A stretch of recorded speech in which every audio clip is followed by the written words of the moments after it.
We are a World Heritage City. Well, we are a city where a nation was born. That's a very unusual designation. Enough for nearly 6 million visitors to travel from around the globe, just taking in the majesty of the buildings, places, and homes where extraordinary history was forged. We're going to go to the Betsy Ross House, Art Museum, Independence Hall, of course. I'm glad we have kept our history in many respects, especially here. But what of the history that's hiding in plain sight, in the shadows of our world-famous landmarks? It's crazy. It's certainly not always apparent to the average eye. Never notice it. Never. Buildings you may have walked by or driven by every day for years. I'm not impressed with it at all. I think it needs more paint. I think they should just tear it down and just rebuild it over. Really? That's historic? It isn't always pretty. It's not always just the places that are beautiful. It's the places where something important happened, where John Coltrane lived. So it might be a modest little building. Or a crumbling vacant home. So it was built in 2 pieces? 2 pieces. It used to be a gym, the first part owned by prominent banker Lloyd Mifflin. Then civil rights activist Marmaduke Coate bought and added the second half. It would be a shame to lose it. Yes. All in favor? All right. It was recently saved by a team of experts. Anybody else have an opinion on it? Charged with vetting, authenticating sites at meetings of the Historic Designation Committee, The nomination contends that the part of the Philadelphia Historical Commission. We have so many, but all of them have these amazing stories that they can tell us. They get varying lists to consider. Nominations from experts in preservation, history, and architecture. Property owners. We love our building. Pretty much anybody. Then goes to the full commission. Committee Chair Emily Cooperman says tension can flare over the passion to preserve or not. It would be good. But not this day. I think we should reclaim every building that we can. Can you save them all? Oh, you never can save everything. And you shouldn't.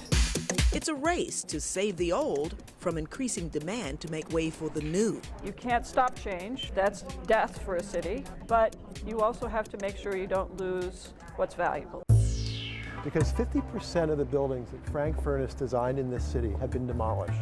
Oh. And here we have a hidden gem. There is nothing that screams historic to me about this building on the corner.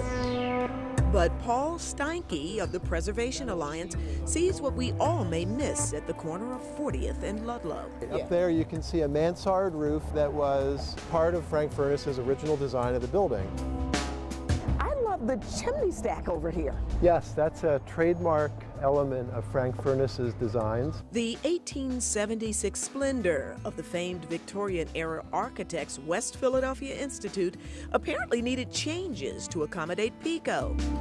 And then even more cover-up for the occupants who followed. So we're all eagerly awaiting the day when we can peel off that terrible metal facade and find out once and for all what remains of its earlier time. This one I see. Yeah, this is an industrial complex. This was a hosiery mill built in 1851. Next door and down the block along the 1100 block of Frankfurt. In the 1880s, it became a elevator works. It was extended in the back.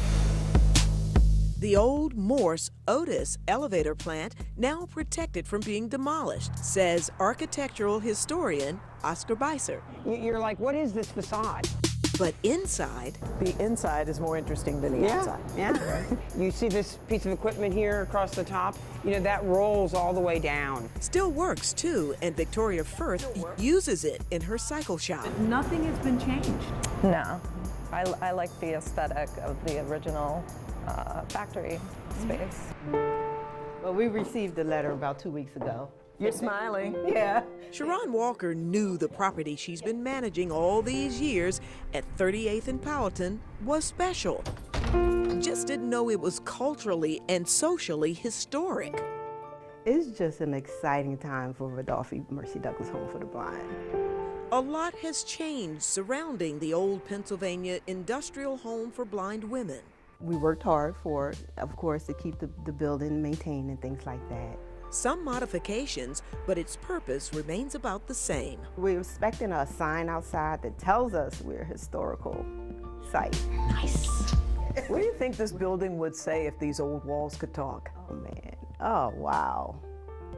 We love it here. Joyce Evans, Yes, we love it here. Fox 29 News.